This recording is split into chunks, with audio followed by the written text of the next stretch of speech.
Oke, welcome to Total Politik. Dan hari ini kita sudah kedatangan seseorang yang sangat kita rindukan, kita cintai, dan kita banggakan, kita junjung tinggi dan kita kehormatannya, menjadi panutan bangsa Indonesia. dan kita opungi. Iya. Siapa lagi kalau bukan Opung Panda. Kasih tepuk tangan, tepuk tangan. Iya kan? Ini satu-satunya acara yang ada penontonnya nih kalau Opung nih. Coba tepuk tangan. Kan?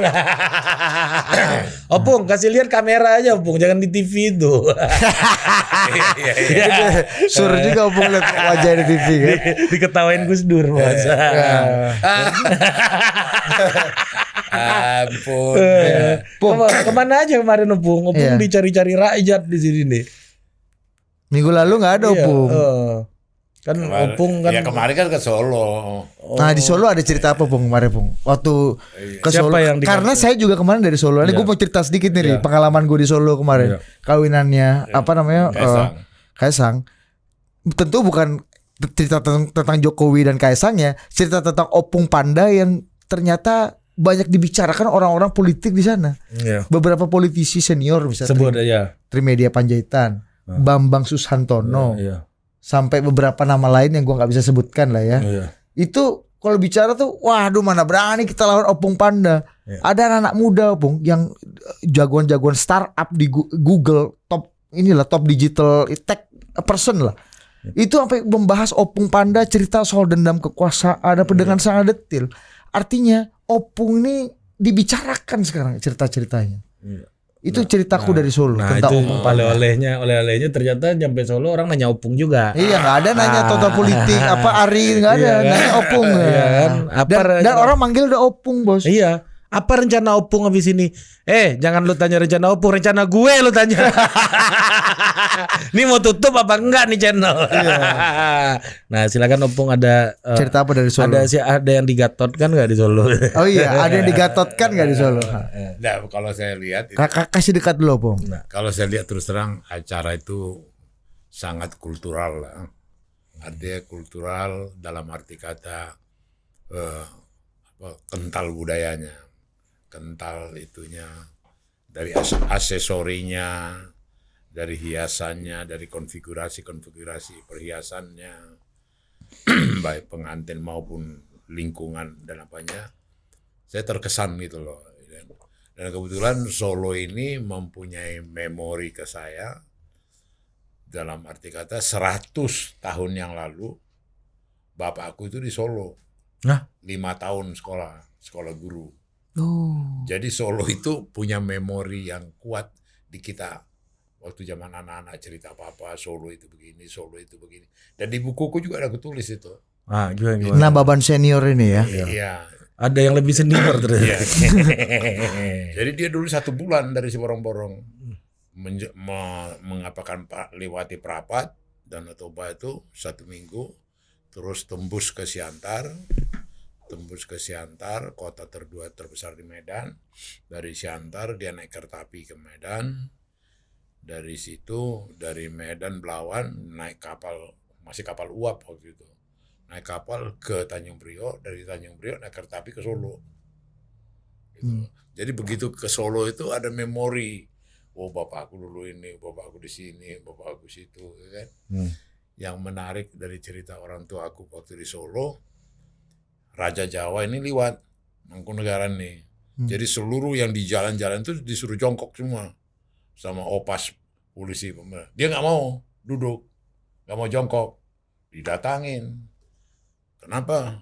Kamu nggak tunduk? Sebentar lagi raja liwat. Oh nggak bisa, saya juga anak raja. Raja apa? Raja Nababan, dia bilang gitu. Itu story. Papa itu ceritakan ke saya gitu loh. Artinya dia waktu itu, kita juga anak raja gitu loh.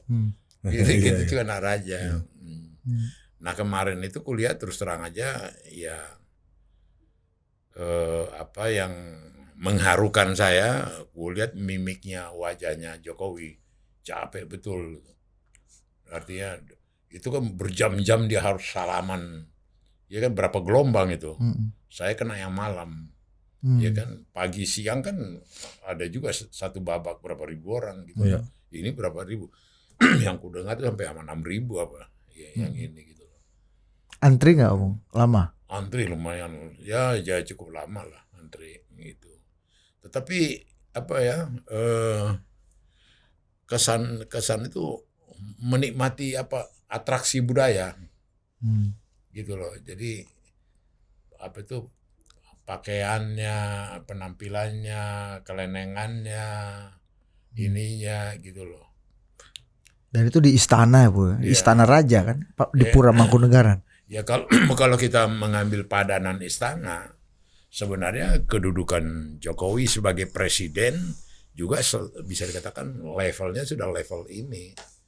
Jadi tidak juga dikarbit-karbit dia kemudian bermewah-mewah kemudian istana, enggak juga gitu loh. Dan juga Mangkunegaran itu tidak pakai dinding, tidak pakai ini, tidak pakai AC. Panasnya lumayan. Gitu loh, kan terbuka itu gitu loh. Lumayan panasnya. Dan yang mengesankan aku lagi makanannya sederhana. Jadi sederhana. Saya ingat dulu waktu masakan Padang Bung? Enggak, campur. Saya ingat dulu waktu perkawinan dari apa? Anaknya si Haritano. Haritano itu betul-betul super mewah, bukan mewah, super mewah. Dan kemudian apa? Mengundang penyanyi terkenal dari Amerika. Kemudian bikin eskalator apa turun seperti malaikat dari atas, dari langit. Jadi sebagai orang yang dekat dengan Haritano, saya bilang waktu itu, Har, ini mungkin pembicaraan kita yang terakhir, dia bilang. Wah, kita ngewain dulu, itu jam 4 sore itu, ngewain dulu kita di Kebun Sirih. Kenapa abang ngomong gitu? Kemarin waktu anakmu kawin, betul-betul mengagetkan saya. Hedonis, itu kan putriku yang pertama katanya, tapi keterlaluan kau. Dalam penderitaan rakyat begini kau pesta dengan berlimpah ruah gitu, dia bilang gitu. Ini mungkin pertemuan kita yang terakhir, gue bilang. Dan betul, dalam pergaulan kami itu pertemuan terakhir. Gak pernah lagi kami duduk berdua. Dia dulu masih sering konsultasi dengan saya, minta waktu ketemu saya, mau belajar politik dari saya, gitu loh. Itu kita sewa dulu eksekutif apa di hotel apa Grand Hyatt. Ya. Itu teratur dia itu ketemu sama saya untuk cukup dekat lah ya. Bahkan aku ada kasih beberapa wartawan ke RCTI, bekas Sinar Harapan Derek Manangka segala macam. Derek Manangka. Dekat lah. Tapi dengan kejadian itu saya waduh. Kapan tuh, Bung? Wah, udah lama sekali. Lama sekali lah. Itu emang secara prinsipil bertentangan sama Bung. Sangat bertentangan. Makanan itu baru udah ditarik. Makanan bawahnya makanan kelas 1. Istri saya pun jadi rikuh gitu loh. Malah kami pulang lebih cepat. Karena atmosfer suasananya itu kayak orang kaya baru gitu loh. OKB apa baru mendadak kaya gitu loh, ya kan? Padahal enggak ya. Iya, kaya dari lama ya. Jadi, dan aku bilang ke dia, Har, ini pertemuan kita yang terakhir. Kalau kau nggak suka teguran saya ini yang terakhir. Aku bilang gitu. Nah, aku lihat lah itu kayak film dengan perkawinan di Solo itu sederhana sekali. Makanannya juga sederhana sekali. Itu Solo itu hitungannya sederhana. Bahkan kayak Bang Rizal Ramli sempat menyinggung ini sebuah pernikahan yang seperti raja, royal wedding yang sangat mewah gitu. Ya. Karena gue juga hadir ya Ria. Ya. Itu nggak ada bandnya, nggak ada penyanyinya. Itu kelenengan, karawitan, gamelan, Jawa dari baik siang dan malam ya Pung ya. Dan yang jadi titik kritisnya sebenarnya kan adalah ini pernikahan yang private event itu menjadi dipublikkan, dibuat seolah-olah ini seperti perayaan kenegaraan 17-an, bahkan panitianya adalah menteri-menteri dan orang-orang terhormat di negara ini yang menjadi orang-orang yang sangat powerful. Dan bahkan Opung sendiri yang bilang Pak Erick Thohir ketua panitia dan ini sepertinya kode untuk orang ini dipersiapkan. Gitu. Saksinya Pak Mensesnek dan Pak Basuki misalnya. Itu gimana opung memaknai itu? Nggak ada yang salah itu. Enggak, bukan soal salah. Orang rekan-rekan dia kerja. Enggak, maksudnya kenapa ini enggak dianggap sebuah hal yang mewah gitu? Ya enggak lah, apanya yang mewah gitu loh. Jadi ini kan ibarat kata ini kan teman dia sekantor. Si Erik teman dia sekantor, siapa kan teman dia sekantor. Lo iya loh. Iya kan teman sekantor ini. Bukan ujuk-ujuk dari luar kemudian dia dipanggil menteri, dipanggil apa gitu loh. Nah. Iya.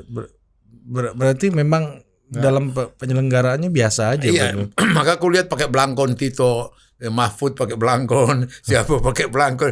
Buat aku lucu gitu loh. Artinya kegembiraan tersendiri, rekreasi gitu loh. Tapi tidak ada unsur kemewahan seperti yang opung bayangkan dalam.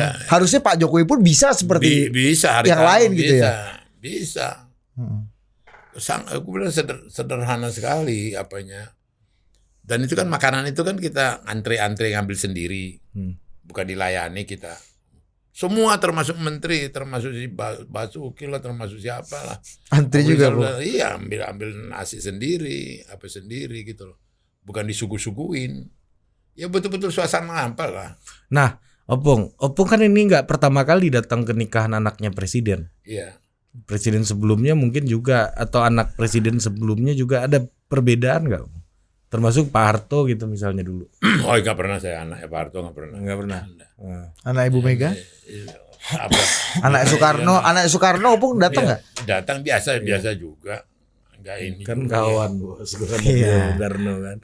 Enggak, tapi pesan yang mau saya sampaikan bahwa acara itu sederhana dalam arti kata dan betul-betul merakyat lah. Tapi kan sebenarnya ya kalau kita bicara ya tadi Opung sempat nyinggung Pak Haritanu sebagai pengusaha sukses dia juga harus punya kelas di situ kan. Loh iya boleh aja, ya itulah dia. Saya juga nggak cuma saya melihat itu keterlaluan gitu loh, terlampau mewah, terlampau ini gitu loh. Ya mungkin buat dia biasa-biasa kan. Ya. Kan? Cuma nggak sesuai sama value-nya Opung aja lah ya. Iya. Nah, Opung kalau kita melihat lagi-lagi person ini kan Opung ini kan pasti kalau kita nih Opung aja udah bisa membaca. Wah, Pak Jokowi beberapa bulan lalu bicara sama Opung, dia sur sama 2 orang, Sandi dan Erik yang kayaknya cocok untuk jadi calon wakil presiden. Kemudian Opung juga begitu sadar, oh iya, beberapa hari lalu Erick Thohir ditunjuk jadi ketua panitia. Artinya ada simbolisasi yang seperti biasa Pak Jokowi tunjukkan. Nah, dari peristiwa pernikahan kemarin, apa yang Opung baca? Simbol-simbol apa yang Opung baca? Ketua panitia Pak Erick, saksi Pak Mensesnek dan Pak Basuki. Yang nyirami Kaisang, Menko satu-satunya ya Pak Luhut. Nah, gimana Bung? Nggak terlampau ini kulihat, nggak terlampau begitu signifikan signal atau apa, nggak ada. Artinya mengalir wajar aja gitu loh, nggak ada karena terus jadi menonjol perannya atau apanya, nggak ada. Kalau menurut aku ya, nggak ada yang menjadi wah ini perlu ada signal apa gitu. Saya nggak melihat sampai sejauh itu ya. Tapi kan panitia pernikahan ini kan nggak sembarangan ya, kalau di Jawa gitu.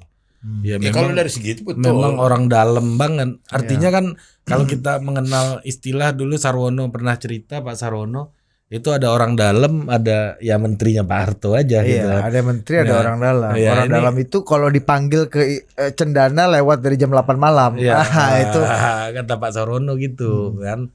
Nah, itu Opung ngelihat itu nggak orang dalam ini di sekitar Pak Jokowi? Enggak juga. Enggak tahu ya, aku enggak begitu apa melihatnya. Karena jadi saya dalam hal ini kan kalau kita kaitkan kemudian langkah-langkah dia, orang kan sudah tahu dia berakhir 2024. Gitu loh.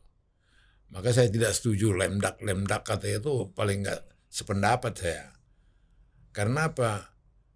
Kan yang Rizal Ramli bilang itu kan waktu setahun mau berakhir SBY dipanggil pengusaha-pengusaha terkemuka ke Cikeas, nggak pada datang karena lemdak ininya. Jokowi kapan berurusan sama pengusaha? Nggak ada itu bersentuhan dengan Antoni Salim, ya kan?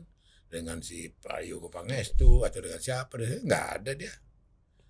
Jadi nggak ada kemudian itu jadi ukuran kalau nanti mau setahun lagi dipanggilin nggak mau pada dan dia nggak pernah manggil gitu seperti Soeharto. Gitu loh. Jadi parameternya itu berbeda. Gitu. Nah, parameternya Pak Jokowi apa? Loh, artinya tidak dalam refleksi kekuasaan yang kemudian menjadi makin lemah gitu loh. Ya enggak juga. Artinya normal aja, biasa aja, enggak. Kalau yang digambarkan Rizal itu kan makin turun, enggak mau lagi didatangi, enggak mau lagi diapain gitu loh. Saya nggak melihat dari ke sisi itu. Jadi normal aja kekuasaan dia, tidak turun dalam arti kata karena mau habis. Dia masih tetap powerful. Gitu loh. Dari pernikahan itu Opung melihat nggak bahwa Jokowi juga quote unquote ya show force gitu, menunjukkan bahwa saya masih powerful, sama seperti ketika mengumpulkan ribuan relawan di GBK. Ada nggak monumen seperti itu dalam? Kalau kita bisa baca, ya powerful lah dia dengan menteri dan apanya semua, gitu loh. Ya cuma kan dalam hal ini kita tidak melihat dia melibatkan, artinya normal lah saya lihat menteri-menteri segala macam ininya gitu loh. Cuma dulu waktu dalam perkawinan yang sebelumnya seperti Bobby segala macam itu kemudian kan ada kita lihat kemarin saya nggak lihat ya Kapolri. Ada pakaian Jawa juga. Jawa juga. Oh ya, nggak begitu kulihat. Siapa juga Andika pakai Jawa. Pakai Jawa. Siang Bro. Siang. Nah, itu maksud saya. Jadi kalau istilah powerful ya semua pembantu dia mengambil peran gitu loh. Iya. Semua apa dia mengambil peran. Dan di situ ditunjukkan bagaimana kekompakannya, bagaimana kayak ini. Nah, kemarin juga Gibran gandengan ya sama Bu Mega. Ini juga jadi sesuatu yang ramai diperbincangkan oleh netizen. Iya. Gibran memandu ya, menggandeng Ibu Mega. Tapi ya memang di belakang layar, di belakang yang tidak terlihat, yang sejak saya tahu, anak-anaknya Jokowi dekat juga ke Ibu Mega, gitu loh. Dekat dalam arti kata tidak ada kecanggungan, gitu loh. Jadi ya kalau misalnya mereka berkunjung atau ketemu atau apa gitu, jadi bukan hal yang baru gitu loh, iya kan. Jadi yang tampil baru kelihatan yang kemarin itu yang tampil gitu loh. Jadi tapi buat orang yang tahu memang dekat, hubungan mereka itu dekat gitu loh. Yeah. Gitu. Nah bicara tentang Bu Mega juga gitu. Ini ada gestur yang cukup baik juga Ri. Ini kan masih dalam kaitan Solo ya. Ada gestur yang cukup baik juga yang mungkin Opung bisa komentari. Ketika Pak Ganjar sendiri dulu beberapa kali kita wawancara Mas Bambang Pacul, beliau beberapa kali juga menyiratkan penyesalan kepada Mas Ganjar yang acap kali tidak menyambut kedatangan Bu Mega ketika berkunjung ke Jawa Tengah. Nah kemarin itu Ibu Mega disambut dengan sangat hormat oleh Pak Ganjar di bawah pesawat, di tangga pesawat. Kemudian Pak Ganjar membuat konten khusus di sosial medianya ya terkait dengan kedatangan Bu Mega itu, dengan menyambut ada sambutan semacam itu. Ini Opung sepenting apa sih buat Bu Mega sambutan kayak gitu, Bung? Bu Meganya cukup. Kita nggak bicara Pak Ganjar. Iya. Tapi yang pertama tadi itu salah, bahwa kemudian Bu Mega datang ke Semarang nggak disambut sama siapa. Itu kata Mas Bambang Pacul. Benar itu atau dengan Puan ya. Itu malah Ganjar itu yang saya tahu dia malah ngomong di Teguh Umar. Nanti ibu ada Puan masih besok ke Semarang. Aku masih ada kerjaan di Jakarta loh, yang harus saya selesaikan. Oh ya nggak apa-apa, gitu loh. Itu cerita yang saya tahu. Tapi kemudian didramatisir, sombong, datang siapa nggak disambut, apa nggak benar. Itu nggak benar, nggak sampai sekonyol itulah. Gitu loh. Kegenitan apa nggak sekonyol itu gitu loh. Tapi penting buat menyambut Bu Mega. Bukan itu. artinya nggak maksud aku tidak benar ada cerita bahwa datang nggak disambut gitu loh. Jauh dari karakter kawan, nggak punya kemampuan kapasitas sebandung itu Ganjar ini gitu loh. Ya, datang kemudian nggak disambut atau belagu dia nggak sampai gitu. Nah itu juga kemarin ya Dit. Ini Iya. juga orang berspekulasi ketika Pak Surya Paloh nggak datang karena sakit gitu. Nah ini gimana Pung? Ya. Seperti yang Opung kasih sinyal-sinyal bahwa kemarin Pak Jokowi nggak datang ke acara Nasdem karena oke lah KTT ASEAN. Iya. Tapi gereja HKBP aja kasih video conference sama Pak Jokowi. Ini kok yang sepenting Nasdem nggak diberikan. Nah ini termasuk Bang Surya juga nggak datang ini Pung. Gimana Pung? Ya kalau saya lihat yang utama ya doa saya moga-moga dia cepat sehat. Dalam arti kata pengobatannya itu yang dibilang sudah terjadwal, ya kan. Moga-moga ya kalau istilah Belanda toevallig, kebetulan dengan perkawinan ini kebetulan dia di rumah sakit gitu loh. Jadi faktor toevallig, faktor kebetulan yang nggak bisa dihindari. Moga-moga itu gitu loh. Bukan karena ada tendensi mengelak dari segi apa gitu loh. Saya melihatnya dari sisi itu. Dan kemudian itu yang berkali-kali saya katakan saya juga mempunyai kekhawatiran gitu loh. Janganlah artinya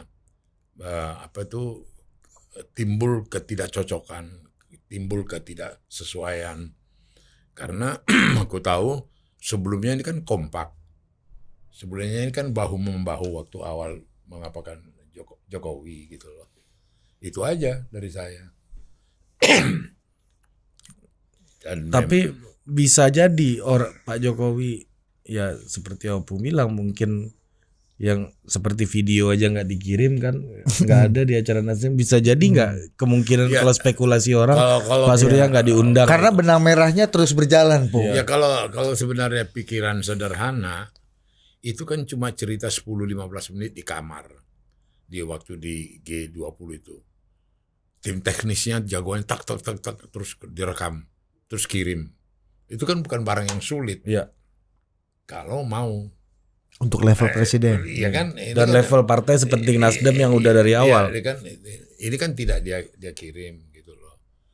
Yang cuma terus terang aja nggak ada bisa jadi jaminan sama saya apakah Jokowi tersinggung apa tidak waktu masalah Jaksagung gitu loh. Artinya Jokowi mau ganti Prasetyo, kemudian Surya Paloh bilang tidak setuju. Kalau tetap masih mau diganti, Nasdem akan menarik dukungan. Gitu loh. Waktu Surya Paloh cerita ke saya itu, saya konfirmasi ke Presiden. Betul nggak Surya? Iya. Terus Mas kenapa iyain? Ya udahlah, nanti kita lihat aja. Tapi mimik matanya, mukanya itu ke saya tuh gimana ya gitu loh. Tidak Jokowi yang ini gitu loh. Jokowi yang apa? Ya, artinya yang tegas atau apa itu kan ya dengan gaya apa aja ya udahlah. Pasrah Ya, gitu ya, ya. Jokowi yang pasrah gitu. Nanti kita lihat lah. Tetapi feeling aku itu berbekas. Karena itu ada ancaman. Oh jadi udah lama ini ya. Kalau Bapak masih ganti dia, kami akan tarik dukungan Nasdem. Jadi berjaraknya Jokowi dan Pak Surya Paloh ini, Anies ini mungkin pendukung Anies ini cuma puncak dari gunung es kali ya. Jadi kalau Surya pidato yang kau ulangi lagi, lihat pidato dia, kita tetap setia, kita tetap mendukung sampai di akhir apanya ini. Sampean kan pernah ngancam juga. Itu beda-beda itu nilainya. Ancamnya Lo artinya narik Nasdem dari ini. Ini kan kita akan tetap setia sampai 2024. Kita tidak akan berloyalitas kapan, kita akan tetap sama. Ini begini, gitu loh. Dia kan ucapkan itu, gitu loh. Dia ucapkan tuh. Dia ada sisi yang lain. Ayo benar, sampean dulu pernah mau narik. Dan Opung yakin itu berbekas kalau di Pak Jokowi. Berbekas. Berarti masalah ya itu kapan tuh Pung? Itu kapan tuh Pung kejadian itu? Pada saat mau pergantian 2016, 2017. Bahkan ketika pemerintahan baru berjalan 2 tahun, 3 tahun ya Pung. Iya. Dia mau ganti Jaksa Agung. Dan ternyata feelingnya Jokowi betul soal Jaksa Agung, gitu loh. Begitu Jaksa Agung diganti, lihatlah terbongkar spektakuler Jiwasraya, Asabri, kasus ini kan yang selama ini mengendap, gitu loh. Jadi itu yang saya katakan tadi, itu yang saya khawatiri. Yang tadi saya katakan, janganlah peristiwa Jaksa Agung itu menjadi tergores di hati dia. Gitu loh. Jadi maka waktu dia nggak kirim dari Bali video itu, wah kejadian ini. Feelingku gitu, wah kejadian ini. Jawanya keluar nih. Gitu loh. Menurut aku ya itu tadi yang HKBP aja bisa dikirim kok. Iya. Di tanggal-tanggal yang sama Pung ya. Beda-beda berapa hari. Iya, kan iya. Itu majelis taklim. Besar itu. Oh, itu. Tapi kan loyalis. Itu setia betul kan ya. No doubt ya. No reserve. Bukan, HKBP tidak berpolitik. Tidak berpolitik. For majelis taklim. Iya, for majelis taklim ya. Gak berpolitik, tapi Pak Jokowi agak sayang aja. Soalnya menang Sumatera Utara. Iya, menang. Pung, tapi kalau kita kembali lagi ke 2016 2017 tadi ketika momen negosiasi untuk ganti mengganti. Kan 2014 mulai. Iya, 2014. Jaksa Agung yang baru. Setelah dilihat kinerjanya 2-3 tahun, Jokowi berpikir untuk ganti. Nah, pertama, apa yang membuat Pak Jokowi merasa Jaksa Agung yang waktu itu juga politisi Partai Nasdem, Pak Muhammad Prasetyo itu perlu diganti pada waktu itu? Itu pertama. Yang kedua, apa yang membuat Pak Jokowi akhirnya oke lah, saya ngalah sama Bang Surya untuk tetap menjalankan keinginan Bang Surya, tidak mengganti Jaksa Agung? Ya kinerjanya tadi yang mengenai pertama itu kan tentu kan Presiden kan dapat masukan-masukan juga. Ada kasus ini, ada masalah ini, ada masalah ini. Kan sejauh mana ditangani itu serius, sejauh mana itu dibongkar, sejauh mana itu kan diusut. Itu kan ada mekanismenya. Jadi di situ kemudian Presiden sudah datang kepada satu kesimpulan, ini harus diganti. Ya kan? Tadi pertanyaanmu kedua, kenapa kemudian akhirnya ya kan? Mengalah. Ya, ini mengalah. Ya kalau iya mengalah udah, kalau buat betul. Aku pun terus terang tanda tanya, nggak nyampe lagi jangkauan apaku. Jangkauan pikiranku. Iya. Ya kenapa harus mengalah? Presiden sepowerful itu. Dia yang taken. Pak Jokowi takut dengan ancaman itu. Maka itu kita dua sekarang ini sama-sama ini. Nah waktu aku kan bukan berasumsi, aku kan nanya, Mas, benar itu cerita Surya Paloh? Iya. Dia bilang dia akan tarik dukungan Nasdem. Iya. Terus jadi Mas nggak ambil deh, ya udahlah, biarkan aja lah, gitu. Iya, biarkan aja lah gitu. Udah pasrah aja. Iya, maksudnya ya. Tapi apa yang bikin Pak Jokowi biarkan sajalah? Kan yang lain dia ganti kan. Banyak Andi Wijayanto aja misalnya yang tadi kata Opung, sekondan orang yang bantu dia betul. Itu harus Andrinov, Caniago, ya early baker kan itu kan diganti. Iya kan? Apa yang bikin? Ya kalau jasa nggak mungkin yang diganti ini mungkin ada yang lebih besar juga jasanya kan gitu kan? Iya Pak Andrinov, Pak Bang Awe, siapa lagi ya waktu itu ya itu ya. Banyak lah. Gua banyak lah. Apa bikin opung? Apanya? Dia yang tahu. Iya, analisa Nggak, opung. dugaan Opung aja. Opung udah mengenal lama dua orang ini nih. Kalau ngelihat polanya Pak Jokowi gitu, dugaan opung apa gitu yang membuat Pak Jokowi mau mengalah gitu. Kalau saya lihat ya, yang mengalahkan segalanya itu dia betul-betul menghargai, menghormati persahabatan. Ya kan, dia merasa sangat bersahabat dengan Surya gitu loh. Dan kemudian dari refleksinya itu kan kelihatan sekali bagaimana hatinya Jokowi. Menterinya berapa orang? Ya kan? Kemudian Dubes lagi yang di Singapura. Ya kan? Malaysia. Singapura, Mas Tommy. Ya. Artinya perhatian dia gitu loh. Itu sebagai refleksi hubungan yang begitu dekat, begitu ini. Ya, maka itu saya nggak bisa lagi masuk ke ruang yang lebih dalam. Orang mereka itu CS kok. So tahu pula gue gitu lah. Ya, walaupun tahu diri lah. Ya kan nggak gue tanya lagi tuh lebih jauh. Oh, waktu itu Opung nggak tanya lagi. Opung sebagai wartawan tuh menghentikan pertanyaan di situ. Ya, karena dia bilang ya udahlah kita lihat aja gitu ya. Loh, maksudnya Mas kok pakai lihat-lihat? Loh, maksud enggak sampai ke situ aku. Gitu loh. Ya, yang Opung baca dengan kita lihat aja tuh apa?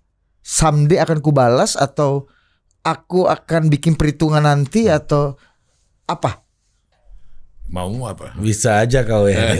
Kau bisa-bisaan kau aja ya. Kau jangan sama Opung. Mau kau aja ini. Apa seberapa benar atau seberapa salah aku tadi? 50-50.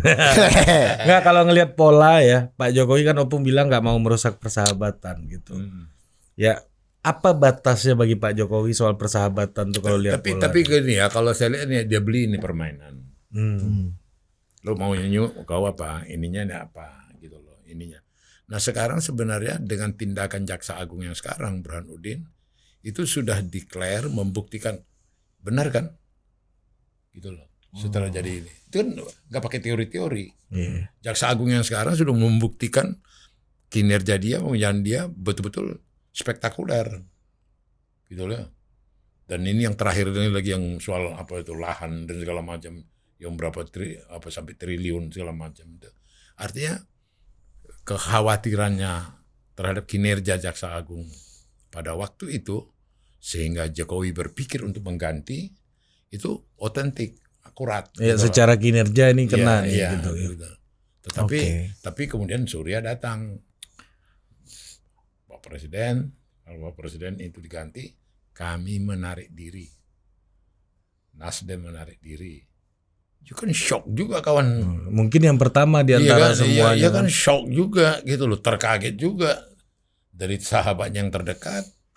Ya kan keluar satu apaan begitu. Ya kan sikap yang begitu. Nah, kan call tinggi tuh. Call tinggi. Iya call tinggi tuh. High call ya. Iya dong. Kalau kau ini aku tarik. Kau harus ikut aku. Sekarang aja hari-hari terakhir ini Surya Paloh nggak ada ngomong begitu. Kami tetap sampai 2024. Setia. Kami akan ini tidak terpengaruh oleh ini. Apa dan segala macam. Ya karena dia nggak datang karena kesibukan lah. Yang sakit. Karena apalah gitu loh. Ya kan? Itu kan kelihatan tuh paradoksnya. Nah, pada waktu itu di kabinet pertama ya, clear satu ya, Pak Jokowi memenuhi keinginan Bang Surya untuk tidak mengganti Jaksa Agung. Itu dipenuhi meskipun tadi kalau kata Opung mimik wajahnya Pak Jokowi nggak seperti Pak Jokowi yang gagah seperti biasanya. Apa yang membuat Pak Jokowi berlaku hal yang berbeda kepada PDI Perjuangan dan Megawati waktu itu yang secara terbuka meminta Rini Sumarno untuk diganti, tapi tidak diganti. Rini ini amatir, nggak ada hubungan dengan PDI. Nggak bisa dikatakan. Kasih dekat dulu, Bang. Dia nggak ini dengan PDI, gitu loh. Jadi kemudian Rini Sumarno ini orang yang dulu dekat dengan Mega. Kemudian Pekong. Tahu Pekong? Nggak tahu. pecah kongsi. Oh. Ya, namanya Pekong, ya kan, dekat dia. Sampai satu ketiga di bukuku ada kutulis itu. Oh ada. Ada. Belilah buku Opung Panda. Di description. Di Di description nanti ada link Tokopedia. Beli. Pesan. Di buku itu ada kutulis bagaimana Rini nangis-nangis cerita ke saya sambil di ruang kerjanya di BUMN itu. Coba Mas Panda, saya sendiri nggak pernah dimarahi orang tua saya sekasar itu, seapa begitu. Kok Mbak Mega tega marah-marahi saya. Oh, nggak tahan saya sambil nangis saya gitu loh. Terus apa pasal? Oh, sampai kamu dimarah-marahi. Kan waktu awal kabinet mau dibentuk, saya kan disuruh Pak Jokowi ngantar ke KPK satu map yang di dalamnya daftar calon-calon menteri. Saya ngantar, saya nggak tahu KPK itu bagaimana, saya ditemani sama Hasto. Antar ke KPK. Terus hasilnya, kemudian saya nggak tahu isinya, ada pakai merah, ada pakai ini, ada pakai apa gitu loh. Kemudian ya saya nggak tahu amplop itu apa isi, saya kasih ke presiden gitu loh, kata Rini. Pemahaman Mega, Rini tahu ini isinya apa, kok nggak cerita gitu loh. Karena ada beberapa yang diharapkan oleh Mega masuk pakai merah gitu loh. Dikodein merah supaya oleh KPK jangan. Ini kan awal-awal apa Jokowi kan apa sekali kepada KPK gitu loh. Nah itu itulah jadi masalah waktu itu membuat tadi bilang itu dari segi partai udah nggak ada hubungan dengan Rini, ini kan nggak ada. Dari pertemanan iya, kemana-mana Mega dia ikut, kemana-mana apa dia ikut, itu bertahun-tahun itu. Nah kemudian jadi dengan pertanyaanmu itu berbeda gitu loh. Dia tidak dalam kapasitas ada interest partai atau apa orang partai. Secara kelembagaan nggak terikat. Enggak gitu loh. Tapi kalau permintaan dari let's say baik dari PD Perjuangan yang diwakili oleh siapapun atau Ibu Mega sendiri kepada presiden pernah ada nggak Upung untuk meminta Rini diganti? Ada fraksi ada minta. Ya, nah itu kan tegas kan, berarti kelembagaan dong. Iya kelembagaan itu resmi meminta. Nah clear kan? Enggak, Rininya yang nggak ada punya kelembagaan dengan PDI Perjuangan. Enggak, pertanyaan gue bukan itu. Pertanyaan gue PDI Perjuangan secara kelembagaan meminta Rini. Ya tapi Presiden nggak ganti. Nggak ganti. Apa yang membedakan perlakuan itu dengan perlakuan Bang Surya? Bang Surya dituruti, Jaksa Agung nggak diganti. Sementara PDI yang pasti kalau fraksi PDI minta kan berarti Ibu Mega juga setuju. Untuk Rini diganti, kenapa Presiden tidak beda dong. Prasetyo itu anggota Nasdem. Itu. Si Rini bukan anggota PDI. Beda. Oh, karena tidak anggota. Tidak. Nah, tapi ya pertanyaan aku oke lah. Tapi kenapa terkecuali kalau fraksi PDI Perjuangan di DPR minta kepada Presiden, anggota kami yang namanya Rini gitu loh. Tarik. Ini bukan anggota kami ya. Bukan, Oke, tapi kenapa waktu itu Opung? Presiden menurut Opung ya, kenapa Presiden kayaknya quote unquote nih mengacuhkan rekomendasinya Ibu Mega? Di subjektivitas dia, kerjanya Rini dia nilai bagus gitu loh di subjektivitasnya.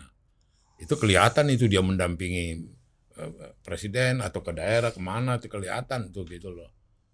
Dan itu juga pernah kejadian JK ingin ngomong bertiga dengan Presiden Rini. Jadi kalau cerita JK ke saya, ajudannya sudah kasih tahu Rini ada di situ, udah bersama Presiden. Begitu JK ada, Rini udah pergi. JK tersinggung, merasa nggak dihargai oleh Presiden. Oleh Rini, kok dia pergi gitu. Ini cerita JK ke saya. Gitu loh. Saya datang udah kan, padahal ajudan saya mengatakan dia udah di situ gitu loh. Artinya ada satu privilege yang kemudian Presiden Jokowi ini dia protect gitu loh. Ya kan sama dengan si Susi yang tidak mau pergi dengan JK malam-malam ditelepon. kasih surat tugas aku Pak, suruh aku ke lain, saya nggak mau kayak gitu. Dilakukannya, hubungi Pratikno katanya. Pratikno ketik surat tugas ke Singapura, gitu. Kayak gitu. Ada sama ini. Iya, terhadap yang perempuan ini ada apanya Jokowi lah. Dan itu ditunjukkannya, dia protek gitu loh. Iya. Jadi mungkin waktu dia Rini bersama Jokowi di istana, kemudian Pak kalau boleh jangan aku ikutlah. Presiden udah jalan, Wapres sudah jalan ke situ. Ya udah nggak apa-apa, biar aku sendiri aja. Gitu loh. Jadi kalau cerita JK ke saya, dia merasa tidak dihargai dia. Mungkin dia juga yang meminta ke presiden biar ngomong bertiga, iya kan, terhadap ada masalah atau apa gitu loh. Jadi itu tadi beda-beda itunya. Artinya presiden juga biar fraksi PD Perjuangan yang meminta, kalau menurut subjektivitas dia punya pendirian gitu loh. Gitu. Oke. Jadi bisa aja ya penilaian fraksi PD Perjuangan dalam hal ini juga mungkin sama dengan penilaian Ibu Mega kepada Rini itu berbeda dengan Pak Jokowi itu bisa. Sangat bisa gitu loh. Gitu. Ya, Pung, coba mungkin bisa dikasih background juga ya. Dulu tadi Opung juga mengatakan dulu Bu Mega dengan Ibu Rini pekong katanya. Pecah kongsi. Artinya kan dulu dekat banget kan. Dekat ya. Nah itu kalau saya sama Budi itu, Pung, kami sedekat ini. Gara-gara rokok satu batang kami berjarak. Dan rokok itu biasanya. Nah, Opung kasih cerita dong tentang apa nih rokoknya ini nih gitu. Ya, rokoknya memisahkan dan dulu apa lemnya ini apa? Lem perekat Ibu Mega dan Ibu Rini ini apa? Itu tadi peristiwa itu tadi. Yang membuat mereka ini itu menurut pengakuan Rini. Biasa kalau gitu-gitu mereka nggak mau ngomong. Nggak pernah dalam riwayat pergaulan saya dan Ibu Mega untuk menceritakan yang begitu-begituan. Tapi kalau cerita Rini, karena itu kemudian dia dimarahi. Gitu loh. Sampai dia cerita saya sambil nangis-nangis itu. Oh, aku ambil tisu, lap dulu air matamu. Apa dulu bilang. Pelan-pelan aja cerita. Emosional sekali dia. Wah, gimana saya dimarah-marah bapakku aja nggak pernah marah seperti itu sama saya. Waduh, kasar sekali saya. Gitu-gituin. Kasarnya gimana, Pung? Kata-katanya mungkin ya kata-kata yang diapakan ke dia menurut dia gitu loh. Tapi kan saya tidak bisa both side. Nah, Opung kan biasanya both side nih kan. Enggak yang begini-begini Mega nggak mau. Cerita-cerita gini yang karena udah tahu Bu Mega Opung kan. Privasinya gitu nggak mau. Hubungan dia privasi dengan seseorang dan segala macam. Dia dari dulu nggak mau itu diinin. Apa masalah pecah kongsinya berarti Bu Mega dan Bu gara-gara Rini itu? Apa kalau saya gara-gara itu. Amplop KPK itu. Iya. Gara-gara amplop apa KPK. Eksesnya apa sih buat Bu Mega? Seberapa berdampak sih? Bukan begitu. Dia kan perlu tahu dong. Saya pikir wajar ya, sebagai ketua partai dan itu baru untuk pertama kalinya dalam sejarah Republik. Ya. Orang mau lantik jadi apa diminta referensi catatan. Waktu itu ada Pung ya yang Pak Jokowi mau tapi stabilo merah. Apa ya? Nggak begitu saya apain lagi detail. Nggak aku cermati lagi case itu gitu loh. Pak Jokowi nggak cerita sama Om. Nggak juga. Dan saya juga nggak tanya. Itu udah teknis lah ya. Iya. Udah teknis. EQ nih. EQ ini adalah EQ. Kau ini IQ kau ini. Lagi-lagi enggak. Bu Rini nggak berusaha. Ini kan dekat sekali. Oppo juga belum cerita tadi. Bagaimana Ibu Rini dan Ibu Mega juga berjalan apa yang mempersatukan. Lem perekatnya itu apa? Ini kayak anak muda ini demo ini ke KUHP kan gara-gara undang-undang check-in ini kan. Makanya bersatu mereka gitu. Kepentingan bersamanya di situ, Bung. Yang lain bisa kita perdebatkan lah. Kalau pasal kritik pemerintah ini kita bisa perdebatkan ya. Cek ini agak susah kan? Enggak, kalau soal hubungan mereka sudah histori lama. Bapaknya Rini adalah Menteri Keuangannya Soekarno. Gitu loh, Rini Sumarno. Dan hubungan mereka waktu teenager juga udah dekat. Waktu apa juga udah dekat. Itu cerita yang diceritakan ke saya gitu loh. Oh, kawan lama ini ya. Iya, kedekatan lama gitu loh. Hmm. Jadi saya nangkap di ujungnya saja waktu kejadian itu. Maka kan saya kan waktu itu kan terus terang aja fraksi mengapa apa sih kapan fraksi terhadap dia, kenapa sih begini-gini. Nah kemudian saya datangi Rini gitu loh. Terus datangi Rini, kenapa kau jadi begitu jauh? Kenapa kau begitu? Dulu sangat dekat sekali dengan Ibu Mega, ya kan? Nah kemudian dia ngomong soal itu amplop coklat itu aja. Jadi dekat karena memang sejarahnya lama ya, panjang. Iya, ya. iya. Nah, apakah masih mumpung lagi Arni kan sejarah juga nih. Sebelum kita masuk ke tema ya. Ini udah part 2 dari tadi sih udah gua tandain. Ini udah 2 part. Udah Kalau 2 part. di kepala gua masih 1 nih. Enggak, tadi pas iya, Rini. Gue lupa mau ngomong apa kan. Apakah Bu Rini berusaha juga untuk pernah nggak selepas itu kan di awal sekali pemerintahan, Bung. Artinya Bu Rini tahu betul bahwa stabilitas beliau di dalam pemerintahan juga sangat bergantung pada blessing dan kebaikan dan hubungannya dengan hubungan baiknya dengan Ibu Mega. Ini udah 3-4 tahun ini. Loh, amplop itu dari awal dong, Bung. Bukan. Kalau bicara amplop. Iya. Kalau bicara amplop kan dari awal. Iya, artinya dia ceritakan saya udah 3-4 tahun gitu loh. Setelah dia menteri. Bukan pada saat kejadian itu. Nah, oke, dalam sejurus itu, Pung, apakah ada upaya-upaya untuk memperbaiki hubungan itu dari Bu Rini ke Bu Mega? Udah tahu, udah. Nggak ada. Udah saya ikutin. Oke. Yang Upung juga harus ikuti. Ini ada soal lagi nih, Bung. Soal kebangsaan nih, Bung. Iya. Soal Solo udah habis. Udah habis. Andong, kirap udah ya. Udah dijawab di konten sebelumnya, masa diulang lagi kan. Iya. Kadang kau ini enggak gini, karena Opung gini, Bos. Opung waktu bilang, "Kutunjukkan kau ini tukang andong," gitu kan, waktu pelantikan itu kan. 3,5 jam dia dikirap kan. Nah, kirap kemarin itu mau menunjukkan apa, Bung? Kan ada kirap tuh dari Loji Gandrung ke Pura Mangkunegara. Itu ada maksud lain lagi. Aku masih powerful, gak ada tuh lemdak itu aku percaya. Kau ini masa ulang. Lu dimaki-maki netizen nanti lu menghalangi cerita Opung ini. Kan udah dijelaskan tadi. Ada lagi yang lain Opung? Bang Dito kau. Proses ini saling dalam satu atmosfer yang gimana ya, artinya saling melihat, saling mengukur. Itu sekarang yang kalau kita lihat.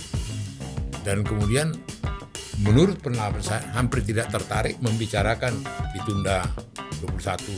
Saya tanya beliau, saya konfirmasi kepada Presiden.